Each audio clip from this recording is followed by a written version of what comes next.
Peuple de France, merci. 480 000 €. C'est la somme que vous m'avez prêtée. Oui, 480 000 €. J'étais, il y a encore quelques semaines, acculé, vous le savez, au bord de l'expulsion. Je ne savais pas si j'allais être obligé de repartir au Cameroun, je ne savais pas si j'allais me priver de ma nationalité française. Ruiné, humilié, digne, certes, et résigné, j'attendais la brimade, les coups de fouet fiscaux de nos maîtres, de nos geôliers. Et puis, peuple de France, vous m'avez tendu la main.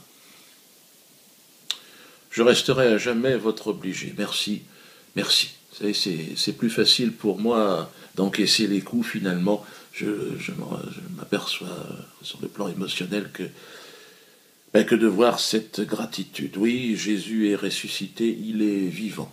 En vous et par vous, il s'est exprimé à moi. Vous m'avez redonné confiance en l'homme. J'ai quelques témoignages d'ailleurs assez poignants, des lettres qui me sont parvenues, toutes plus bouleversantes les unes que les autres, comme ce courrier d'enfant. Je ne savais pas, je voyais une écriture un peu maladroite sur l'enveloppe, et puis ce billet froissé à l'intérieur de 5 €. Je me suis dit, mais qui? Une classe de 5e qui s'était cotisée pour m'aider. J'en fus bouleversé. Il y a aussi cette femme qui a reçu son héritage, 28 000 €, et qui m'a prêté cette somme. Il y a, et j'en passe.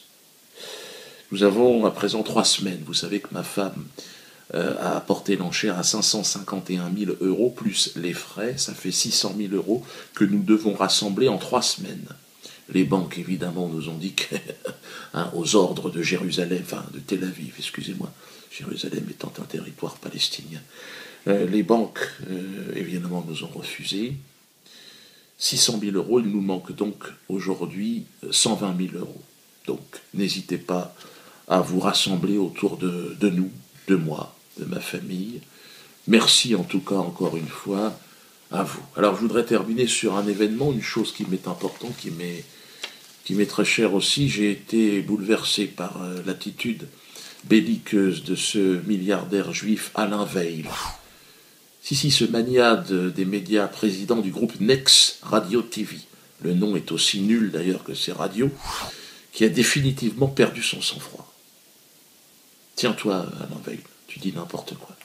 Après s'être fait le champion 2012 de l'islamophobie, par la voix de sa radio poubelle RMC, après avoir craché à la gueule du petit français, du petit blanc, éternel raciste, éternel délateur, il traite aujourd'hui les Noirs de tous les noms. Ouais, nous sommes devenus la cible d'Alain Veil et de sa radio poubelle. Pour RMC, le fait que je me fasse traiter de sale nègre est tout à fait normal. Mais écoutez plutôt. Moi, je comprends pas, parce que on parle on parle sur les Juifs, sur les Arabes, sur les Noirs. Moi, à titre personnel, j'ai envie de vous dire, je suis d'origine africaine, protestant. Aujourd'hui, moi, je suis fan d'un humoriste que je ne vais pas nommer, mais voilà, qui a été antisémite. Dieudonné, dites-le, on est dans les GG. Dieudonné, donc si on est dans les GG, on va tout dire. Moi, j'ai sa page Facebook. Si vous regardez le nombre de personnes qui le traitent de sale nègre, qui vont l'assassiner, qui brûlent en enfer, etc., ces gens-là, c'est sur Facebook, et pourtant c'est encore plus régulé que Twitter, attention, parce que Dieudonné a eu des vidéos qui ont été enlevées de Facebook, etc. Ces gens-là n'ont jamais été, pris à partie ou autre.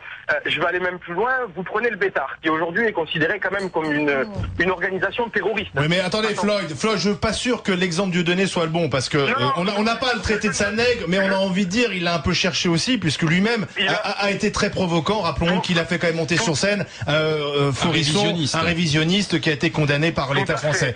Mais revenons à Twitter. Sale nègre. Et c'est tout à fait normal, et je l'ai bien mérité. Alors je lui réponds évidemment à Alain Veil que le nègre, il t'emmerde. Il t'emmerde, Alain. Attends, il faut savoir se tenir. Est-ce que moi je te traite de sale youpin, par exemple? Je pourrais le faire. Tu l'aurais bien mérité. Mais je sais me tenir. Je veux dire, il faut qu'on arrive à vivre ensemble, aimez-vous les uns les autres, si possible. Si c'est pas possible, on voit ce qu'on peut faire. En précisant évidemment que tu l'as bien cherché, hein, et tu le sais d'ailleurs. Mais cette haine viscérale du nègre, Alain Veil, va encore plus loin aujourd'hui avec l'affaire Nafissatou Diallo. Écoutez, c'est absolument hallucinant. Je suis très étonnée parce que connaissant un peu les décisions que l'on voit américaines, je trouve que c'est très très peu. Et donc ça me fait vraiment douter. Alors on saura jamais ce qui s'est passé. Ça veut dire qu'elle serait pas si blanche que ça, si je puis dire.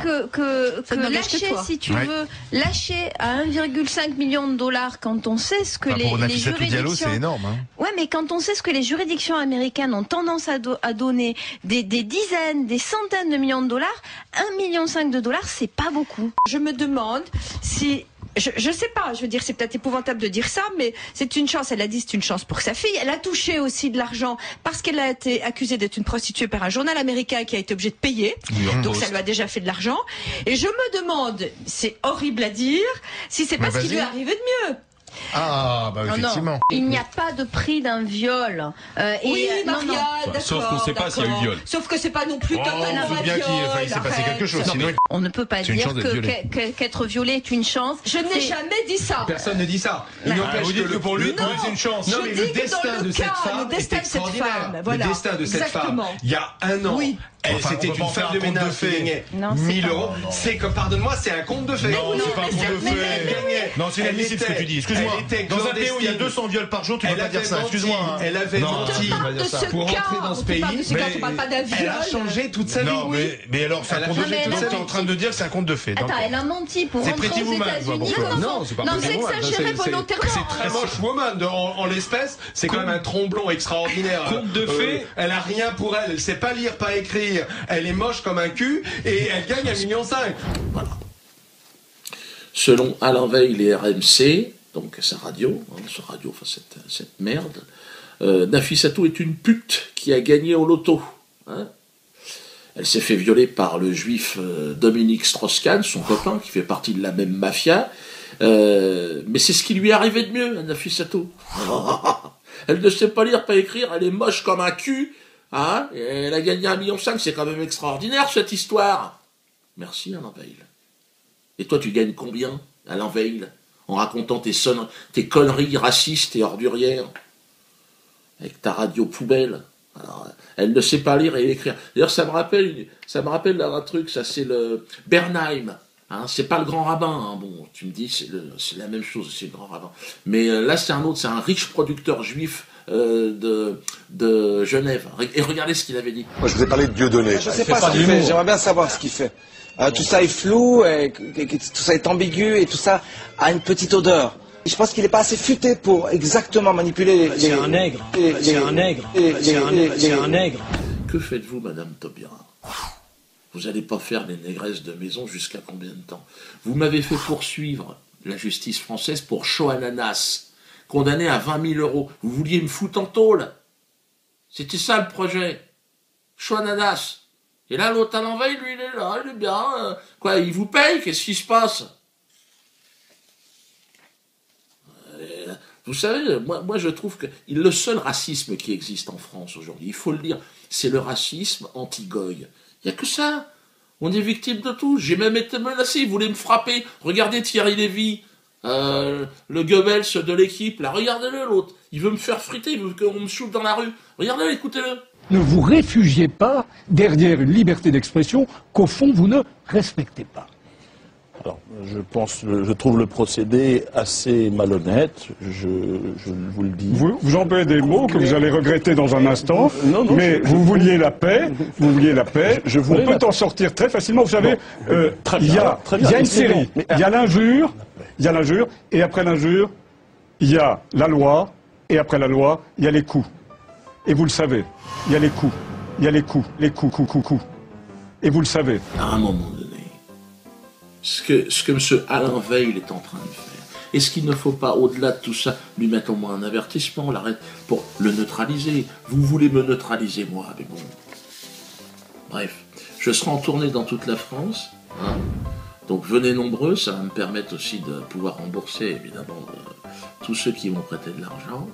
Donc je serai un peu partout, voilà. Bon, évidemment, aimons-nous les uns les autres, si possible.